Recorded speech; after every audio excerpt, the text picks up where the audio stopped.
Hello guys, welcome back my YouTube channel Wi-Fi exam point. Friends, ये video social studies, social science, सामाजिक अध्ययन से related है। और फ्रेंड्स, ये सीटेट क्लास 6 to 8 जुलाई में जो एग्ज़ाम हुआ था 2024 में, ये उसी से लिए हुए प्रश्न हैं। तो आप वन बाय वन इनको देखें और हम उन प्रश्नों का इस वीडियो में विस्तार पूर्वक अध्ययन करेंगे। कहने को तो ये आपको कम प्रश्न लगेंगे, लेकिन जब आप देखेंगे तो आपको इन प्रश्नों के सभी तथ्य जो इनसे संबंधित हैं उनके बारे में यहाँ पर जानकारी मिलेगी।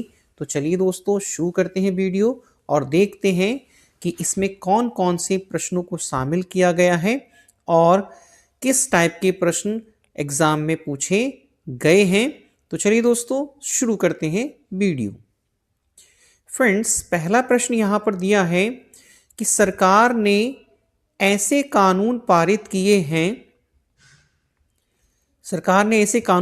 किए हैं जिसे उन संगठनों में बाल बाड़ी स्क्रैच सुविधा अनिवार्य किया है जहां महिला कर्मचारियों की संख्या ब्लैंक है से अधिक है।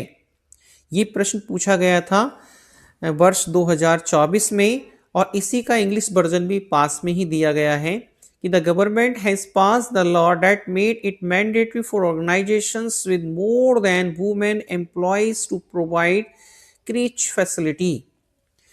Option A 25, B 30, C 10 या D 15। कितने कर्मचारी होने पर यह सुविधा दी गई थी? फ्रेंड्स, पहले समझ लेते हैं क्रैच क्या था। कि ये जहां महिला कर्मचारियों की संख्या फ्रेंड्स 30 से अधिक थी, वहां पर कारखाना अधिनियम जो कि हमारा 1948 में की धारा 48 के तहत बालवाड़ी यानी क्रैच की सुविधा प्रदान की गई थी, जिसमें 30 से अधिक महिला, कितनी फ्रेंड्स, 30 से अधिक महिला होने पर वहां पर ये फैसिलिटी उस कारखाने में दी गई थी। तो यहां पर हमारा आंसर जो होगा वह friends B option is right हो जाएगा। फ्रेंड्स, बी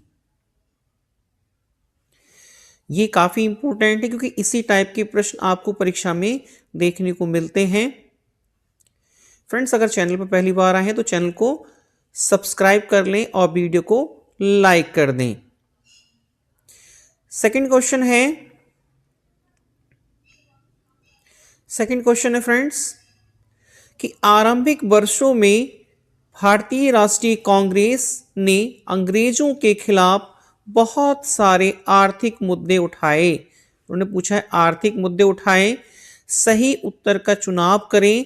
पहले देखिए यहाँ पे कथन दिए गए हैं और उनको पढ़ने के बाद में आपको अपना विकल्प चुन करके लगाना है।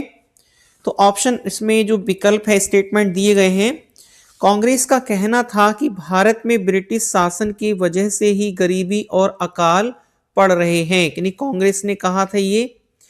और सेकंड नंबर पे कहा है इसने मांग की कि लगान कम किया जाए तथा फौजी खर्चों में कटौती की जाए। तीसरा है सी, इसने सिंचाई के लिए अधिक अनुदान की मांग की। डी, इसने मनोरंजन कर के खिलाफ आवाज उठाई। ऑप्शन ए है केवल ए, बी और सी सही है। बी केवल बी, सी और डी सही है। सी केवल ए और बी सही है।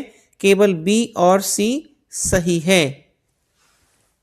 तो फ्रेंड, भारतीय राष्ट्रीय कांग्रेस ने जो मांग उठाई थी आरंभिक वर्षों में, उसने उठाई थी, इसकी मांग थी कि लगान कम किया जाए। तो फ्रेंड्स, पहला जो आंसर है आपका, कहने का मतलब है कि कांग्रेस का जो मांग की थी कि लगान कम किया जाए, तो ऑप्शन बी इज राइट हो जाएगा और फौजी खर्चों में कटौती की जाए। और फ्रेंड्स, इसने सिंचाई की भी मांग की थी आरंभिक वर्षों में राष्ट्रीय कांग्रेस ने, तो हमारा बी, सी ऑप्शन भी राइट हो जाएगा।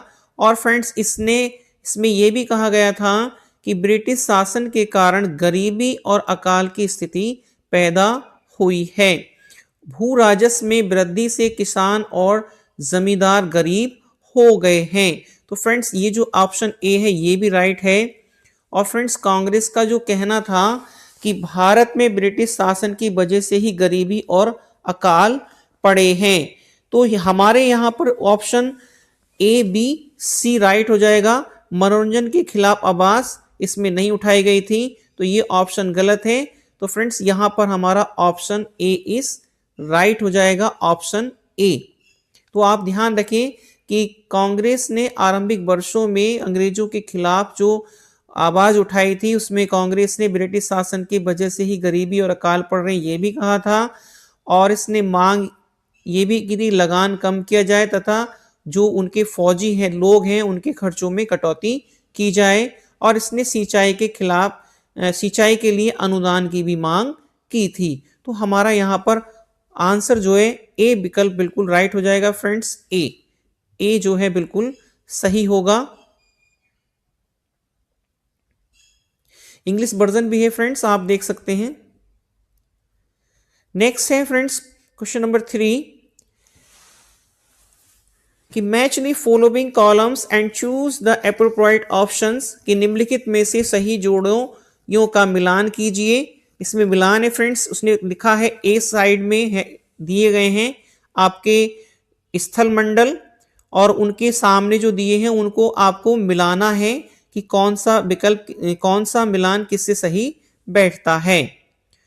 तो जैसे कि स्थल मंडल है और स्थल मंडल, और एक नंबर पे पादप एवं जीव जंतु, और दूसरे पे है आपका जल मंडल, चट्टाने एवं खनिजों से संबंधित है। यानी स्थल मंडल किससे संबंधित है, जल मंडल किससे संबंधित है, वायुमंडल किससे संबंधित है, और जैव मंडल किससे संबंधित है, इसके बारे में दिखाया गया आगे। तो फ्रेंड्स आपको शायद ना पता हो तो मैं आपको बता देता हूं, यहां पर समझ लें आप कि फ्रेंड्स जो जल मंडल है आपका स्थल मंडल है जिसको हम लिथोस्फीयर कहते हैं, वह आपका जो संबंधित होगा वह होता है, क्योंकि स्थल मंडल हमारा लिथोस्फीयर कैसा है, लिथोस्फीयर का मतलब होता है चट्टाने, तो चट्टानों से एवं खनिजों से बना हुआ। तो हमारा जो ए आंसर होगा फ्रेंड्स, ए का मिलान होगा सेकंड वाला। तो जहां ए में दूसरा दिखाई दे रहा है वही एक में दिखाई दे रहा है आपको कि ए का हमारा हो जाएगा फ्रेंड्स दूसरा है जल मंडल। तो फ्रेंड जल मंडल जो होता है, जल के जो विभिन्न स्रोत होते हैं वो जल मंडल में आते हैं, तो जल के विभिन्न स्रोत हो जाएंगे फ्रेंड्स। तो बी वाले का ऑप्शन जो है फ्रेंड्स तीसरा, तो ए का दूसरा, बी का तीसरा। और वायुमंडल जो होता है दोस्तों, वायुमंडल में वायु की पतली परत यहां पर दे रखा है, परतें होती हैं वायु की, तो यहां पर सी का आपका चौथा हो जाएगा। और फ्रेंड्स जो जैव मंडल है उसके अंदर सभी जीव जंतु आते हैं, यानी पादप एवं जीव जंतु हम और आप सभी जैव मंडल में आते हैं। तो यहाँ पर जो आपका डी है उसका 1 हो जाएगा। तो ये जिसमें दिखाई दे रहा है वही हमारा विकल्प सही हो जाएगा, जो कि फ्रेंड्स डी वाले विकल्प में दिया गया है। तो यहाँ पर आपका जो आंसर राइट होगा वह डी वाला ऑप्शन राइट हो जाएगा फ्रेंड्स, डी। नेक्स्ट प्रश्न है कि which of the following is true about Ashoka's dhamma. यहां पे अशोक के धम्म के बारे में पूछ रहा है वे कि निम्नलिखित में से कौन सा कथन अशोक के धम्म के विषय में सही है। ऑप्शन ए इस पढ़ लेते हैं पहले, इसमें जो कथन दे रखे हैं और फिर उसके बाद में उन्हीं कथनों से नीचे विकल्प दिए गए हैं, फिर उनके बाद उनका हम आंसर चूज करेंगे। तो फ्रेंड्स विकल्प है कि it did not involve worship of a god, B it did not involve performance of a sacrifice, option C the ideas of dhamma were inspired by the teachings of Buddha, Ashoka appointed Buddhist monks to teach people about dhamma. तो friends Ashok ने जो धम्म बनाया था उसमें किन किन चीजों को उसने इन्वॉल्व किया था, उन सभी के बारे में इस प्रश्न में पूछा गया है। तो फ्रेंड्स अशोक ने जो बनाया था धम्म, वह अशोक का धम्म यानी सम्राट अशोक द्वारा जो प्रचारित था नैतिक और आचार संहिता को ये संदर्भित करता था, जो अहिंसा, सत्य, करुणा और सहिष्णु के सिद्धांत पर आधारित है। और फ्रेंड्स अशोक के जो बारे में यहाँ पे दिए गए हैं कथन कि इसमें किसी देवता की पूजा की आवश्यकता नहीं थी। और फ्रेंड्स जो इसमें किसी बलि या कर्मकांड की भी आवश्यकता नहीं थी। और धम्म के प्रचार फ्रेंड्स जो बुद्ध के उपदेशों से प्रेरित थे। तो धम्म के विचार बुद्ध के उपदेशों से प्रेरित थे। सी बिल्कुल सही है हमारा। तो फ्रेंड्स यहां पर जो आपका हमारा जो आंसर सही होगा वह ए बी सी बिल्कुल सही हो जाएगा friends. A B C, B वाला आंसर इसका राइट होगा। यानी इसमें किसी देवता की पूजा की आवश्यकता नहीं थी और ना ही फ्रेंड्स इसमें किसी बलि कर्मकांड की आवश्यकता थी। तो हमारा यहाँ पर ए भी राइट है, बी भी है, तो हमारा आंसर यहाँ पर ए बी सी जिस विकल्प में होगा वही हमारा आंसर राइट हो जाएगा। तो यहाँ पर हमारा आंसर बी इज राइट होगा फ्रेंड्स। फ्रेंड्स वीडियो को लाइक और शेयर जरूर कर दें क्योंकि इनका कोई चार्ज नहीं है। नीचे दो कथन ए और बी 19वीं शताब्दी में चमड़े का काम करने वालों के संदर्भ में है फ्रेंड्स, क्योंकि ये चमड़े से संबंधित है जो कि एनसीईआरटी की बुक्स में पूछा गया है। पूछा है उसने कि पहले विश्व युद्ध के दौरान सेना के लिए जूतों की जबरदस्त मांग पैदा हो गई थी।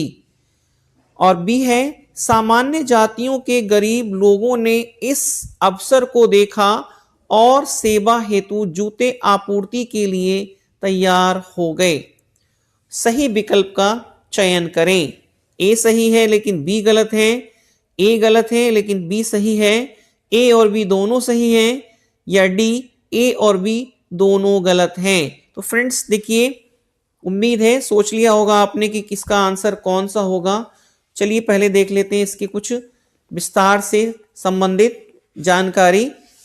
फ्रेंड्स प्रथम विश्व युद्ध जो हुआ था उसमें जूतों की सैनिकों के लिए नए नए परिधान की आवश्यकता के कारण जूतों की मांग बहुत बढ़ गई थी।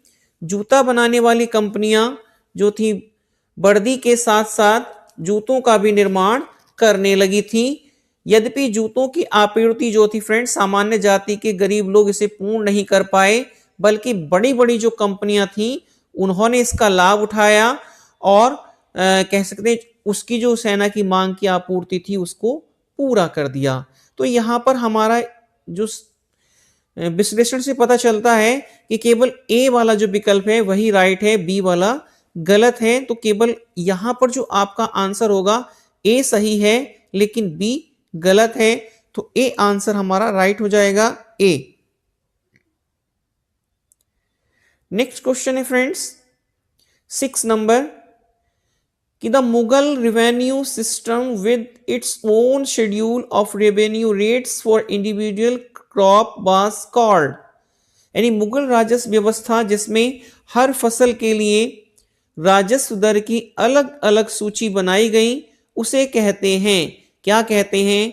जात, इक्ता, जागीर, जब्त। क्या कहते हैं दोस्तों? तो फ्रेंड्स मुगल राजस्व व्यवस्था में जो हर फसल के लिए राजस्व दर की जो सूची बनाई गई थी वह अलग अलग थी और फ्रेंड्स उसको जब्त कहा जाता था। क्या कहा जाता था दोस्तों? जब्त। यानी हमारा जो लास्ट में डी वाला जो विकल्प है फ्रेंड्स, डी, ये बिल्कुल सही है, डी, जब्त उसको कहा जाता था। और फ्रेंड्स ये जो प्रणाली थी कृषि उपज के प्रशासन और कराधान के लिए बहुत ही महत्वपूर्ण थी। और फ्रेंड्स जब्त प्रणाली जो शुरुआत की थी वो राजा टोडरमल ने शुरू की गई थी, जो कि उस समय अकबर के कौन थे? टोडरमल वित्त मंत्री थे। कभी पूछ ले तो आप ध्यान रखना कि राजा जो टोडरमल थे अकबर के वित्त मंत्री थे, उन्होंने ही जब्त प्रणाली की शुरुआत की थी। तो यहां पर हमारा जो आंसर है दोस्तों डी इज राइट हो जाएगा फ्रेंड्स, डी। 7 नंबर है ये पृथ्वी की सैलें जो पृथ्वी के निर्माण के 30 करोड़ वर्ष पश्चात बने, यानी the rocks that were form 300 million years after the earth was form is located in eastern Europe, B located in the Himalayan region, C considered as youngest rock in the world, D located in western Australia। यानी पूर्वी Europe में स्थित है ये या हिमालय क्षेत्र में स्थित है विश्व की नवीनतम शैलें मानी जाती हैं या पश्चिमी ऑस्ट्रेलिया में स्थित हैं? तो फ्रेंड्स इसका जो आंसर होगा वह आपका डी वाला बिल्कुल सही होगा दोस्तों, डी। अब देख लेते हैं फ्रेंड्स थोड़ा सा इसके बारे में विश्लेषण, कभी इससे संबंधित दूसरे रूप में आपसे ये क्वेश्चन पूछ लिया जाए कि ऑस्ट्रेलिया महाद्वीप में पृथ्वी का सबसे पुराना क्रस्ट है फ्रेंड्स, और इसकी जो नवीन शोधों के अनुसार पता चलता है कि इसकी जो 4.4 बिलियन के लगभग वर्ष पुरानी है, और इन शैलों की अवस्थिति फ्रेंड्स पश्चिमी जो ऑस्ट्रेलिया है वहां पर स्थित है। और फ्रेंड्स इन शैलों में जो लौह तत्व होता है फ्रेंड्स, लौह तत्व आयरन यानी लौह तत्व बहुत ही समृद्ध है लौह तत्व के लिए।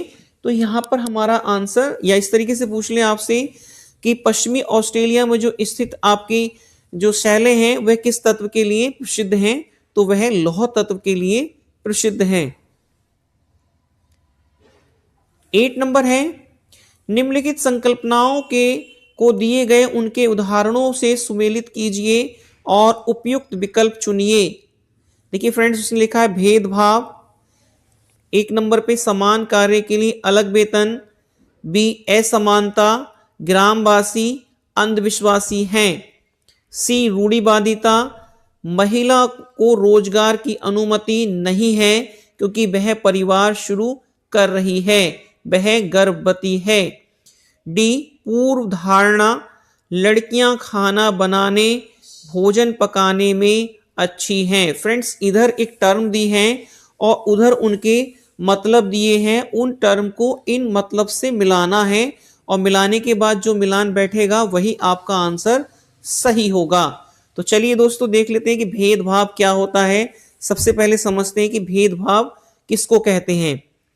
फ्रेंड्स भेदभाव क्या है कि महिला को रोजगार की अनुमति नहीं है और पुरुष को अनुमति है, तो ये एक भेदभाव हो गया। महिला भी रोजगार कर सकती है और पुरुष भी रोजगार कर सकता है, तो ए का मिलान हो जाएगा दोस्तों ए। जो भेदभाव है, भेदभाव किसमें दिखा रहा है कि महिलाओं को रोजगार की अनुमति है, तो ए का 3 यानी ए का तीसरा वाला सही होगा।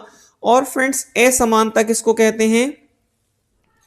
असमानता कहते हैं फ्रेंड्स कि असमानता तब होगी कि जब दो व्यक्ति एक ही कार्य कर रहे हो और एक को वेतन ज्यादा दिया जाए और एक को कम दिया जाए, तो वहां पर असमानता हो जाएगी, जो कि हमारे सेकंड नंबर पर व्यक्त हो रहा है कि समान कार्य के लिए अलग अलग वेतन देना।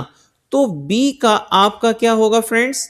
बी का जो दिख रहा है असमानता, बी का आपका सही होगा दोस्तों, जो कि दिखा रखा है विकल्प में किस नंबर पर, यानी समान कार्य के लिए अलग वेतन, जो कि हमारे 1 नंबर पर दिया गया है।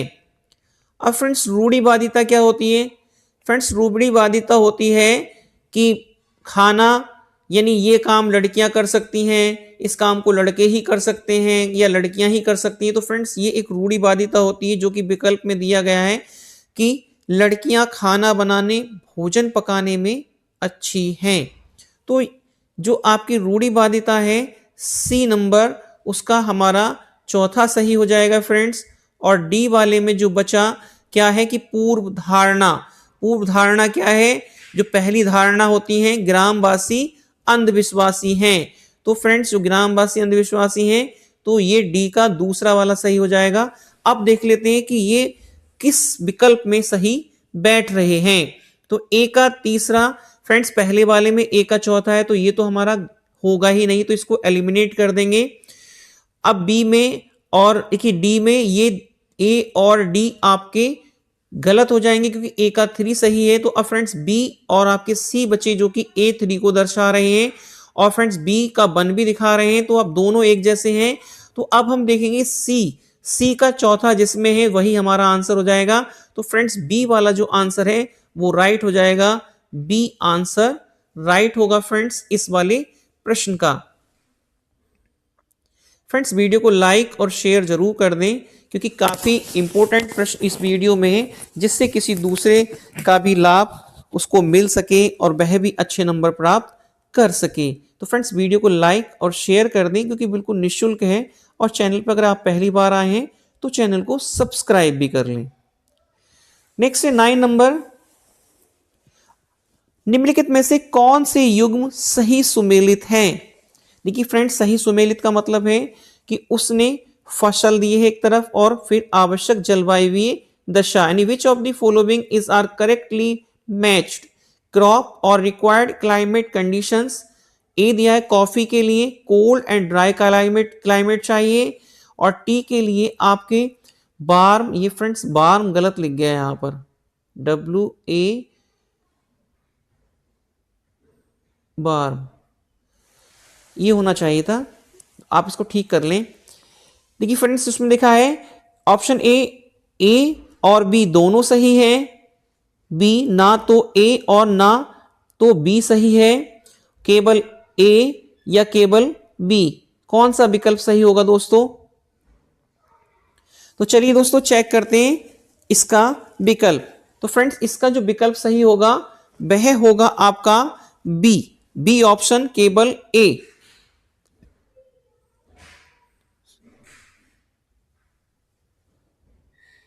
बी, सॉरी फ्रेंड्स,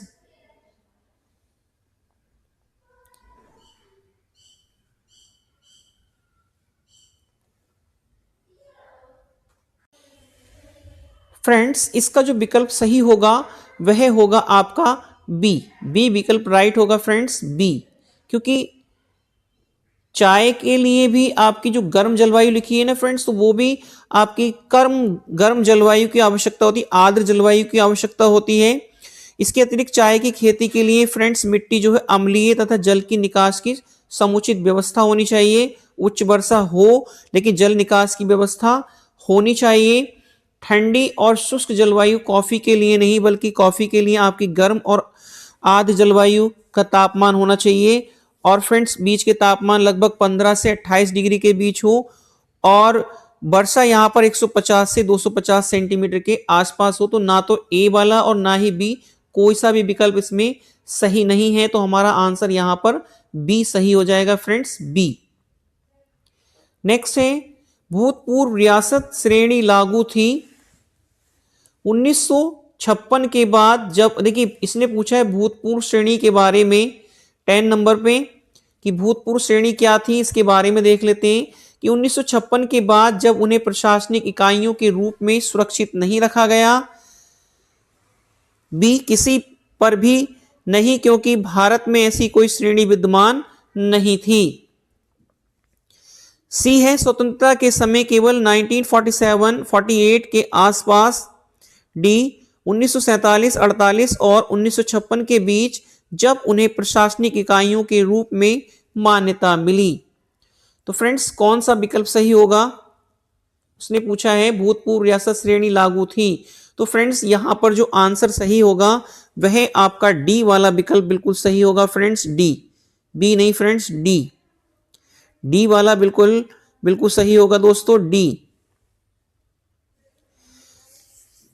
क्योंकि भूतपूर्व रियासत वे क्षेत्र थे जो कि भारत में विलय के लिए तैयार हो गए थे, और फ्रेंड्स देखिए तैयार नहीं हुए थे। इन्हें राज्य का दर्जा मिलने तक, जब तक इन्हें राज्य का दर्जा नहीं मिला था तब तक इन्हें 1948 से 1956 तक प्रशासनिक इकाइयों के रूप में रखा गया था। तो यही वाला विकल्प हमारा दोस्तों वीडियो काफी लंबी हो जाएगी, इसलिए मैं यहीं तक ही इस प्रश्न में पूछे गए मोस्ट इंपोर्टेंट प्रश्न शामिल हैं। इसके बाद अगले प्रश्न मिलेंगे आपको अगली वीडियो में। तो फ्रेंड्स वीडियो आपको कैसी लगी कमेंट में बता सकते हैं। अच्छी लगी हो वीडियो तो इसको लाइक और शेयर कर दें, और चैनल अगर सब्सक्राइब नहीं किया है फ्रेंड्स तो चैनल को सब्सक्राइब भी कर लें, जिससे कि हमारी आने वाली वीडियो की नोटिफिकेशंस आपको सबसे पहले मिल जाएंगी। तो फ्रेंड्स चलिए मिलते हैं आपसे नेक्स्ट वीडियो में, तब तक के लिए नमस्कार, जय हिंद, जय भारत, स्वस्थ रहें दोस्तों, मस्त रहें, तैयारी अच्छे से करते रहें। Thanks for watching.